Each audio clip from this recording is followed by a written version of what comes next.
அல்லாஹ் ரப்புல் ஆலமீனே இறங்கி வருகிறான் இந்த இடத்திற்கு. யார் இறங்குறான் இந்த இடத்துல?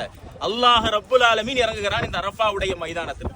அல்லாஹ் ரப்புல் ஆலமீன் இறங்கிய உடனேயே தன்னுடைய அடியார்களை பார்த்து 18 லட்சம் ஹாஜிமார்கள் இன்றைக்கு இந்த இடத்துல ஒன்று கூடியிருக்கோம். எல்லா இடத்துலையும் இத்தனை பேரை பார்த்து மலக்குமார்கள்ட்ட அல்லாஹ் சொல்லுவானா, என்னுடைய அடியாரை பாருங்கள் என்று பூரிப்பு பெய்து அல்லாஹ் ரப்புல் ஆலமீன் மலக்குமார்களிடத்தில் சிறப்பித்து குறிப்பிட்டு காமிப்பான் என்று நபிகள் நாயகம் ஸல்லல்லாஹு அலைஹி வஸல்லம் அவர்கள் குறிப்பிட்டு காமிக்கின்றார்கள். அவ்வளவு சந்தோஷத்திலே இருப்பானாம் அல்லாஹ் ரப்புல் ஆலமீன். அப்படிப்பட்ட ஒரு இடத்தில் தான் நாம் நின்று கொண்டிருக்கிறோம். நம்முடைய கேட்கக்கூடிய ஒவ்வொரு துவாக்களும் அல்லாஹ் ரப்புல் ஆலமீன் அங்கீகரிக்கக்கூடியவனாக இருக்கின்றான். எல்லா துவாக்களையும் கேளுங்கள். என்னென்னலாம் மனசுல தோணிச்சோ உங்களுக்கு, யார் யாரெல்லாம் உங்கள்ட்ட துவா செய்ய கேட்டாங்களோ, யாரெல்லாம் ஹயாத்தோடு இருக்கிறாங்களோ அவங்களுக்காண்டி கேளுங்க.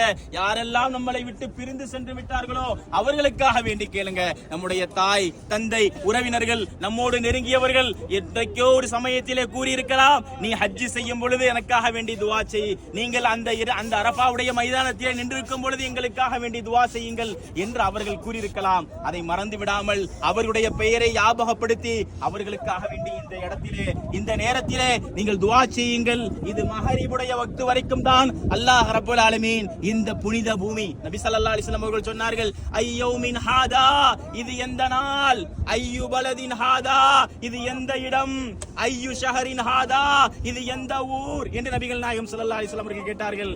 இது எந்த நாள், இது எந்த இடம், இது எந்த ஊர் என்று கேட்ட உடனே சஹாபாக்கள் சொன்னார்கள், இது புனிதமான நாள், புனிதமான இடம், புனிதமான ஒரு ஊர்.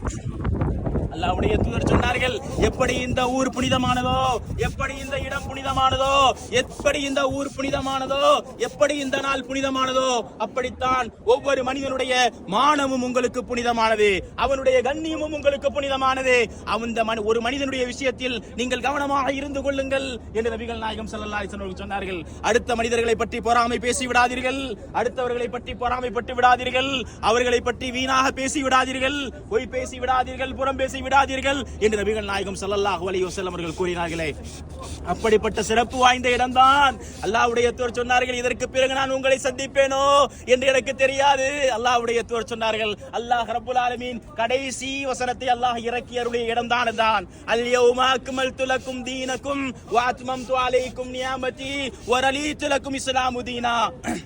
இன்றைய தினம் உங்களுடைய மார்க்கம் பரிபூரணமாக்கப்பட்டு விட்டது, என்னுடைய அருட்கொடை எல்லாம் உங்களுக்கு வழங்கிவிட்டேன் என்று அல்லாஹ் ரப்புல் ஆலமீன் இறக்கினானே, அந்த வசனம் இறங்கிய இடம்தான் இந்த இடம்.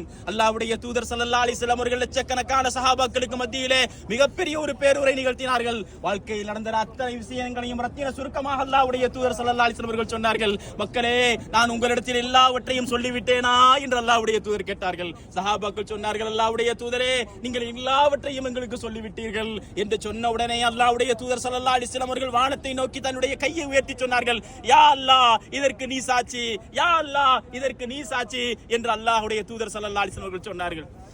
அப்படிப்பட்ட சிறப்பு வாய்ந்த ஒரு இடம், அல்லாஹ்வுடைய ரஹமத் இறங்கக்கூடிய இடம், அல்லாஹ்வுடைய கருணை இறங்கக்கூடிய இடம், அல்லாஹ்வுடைய மன்னிப்பை வழங்கக்கூடிய இடம். அல்லாஹ் ரப்புல் ஆலமீன் யாருடைய ஹஜ்ஜை கபூலாக்குகிறானோ, அல்லாஹ் ரப்புல் ஆலமீன் யாருடைய ஹஜ்ஜை கபூலாக்கி மக்பூல் செய்கிறானோ, அவர் அன்று பிறந்த பாலகனை போல இந்த பூமியிலே செல்வார். இதோ இன்னும் சில நிமிடங்களில் நம்முடைய பாவங்கள் மன்னிக்கப்படக்கூடிய நாள். அல்லாஹ்வுடைய தூதர் மேலும் சொன்னார்கள், ஆயிஷா ரலியல்லாஹு அன்ஹா அவர்கள் அறிவிக்கிறார்கள், நபிகள் நாயகம் ஸல்லல்லாஹு அலைஹி சொன்னார்கள், அரஃபாவுடைய மைதானத்திலே, அரஃபாவுடைய தினத்திலே அல்லாஹ் ரப்புல் ஆலமீன் நரகத்தில் இருக்கக்கூடிய நரகவாசிகளை கூட்டம் கூட்டமாக அல்லாஹ் ரப்புல் ஆலமீன் விடுதலை செய்யக்கூடிய நாள் தான் இந்த அரஃபாவுடைய தினம். வேறு எந்த நாட்களிலும் இவ்வளவு மக்களை அல்லாஹ் ரப்புல் ஆலமீன் நரகத்திலிருந்து விடுதலை செய்ய மாட்டான். இந்த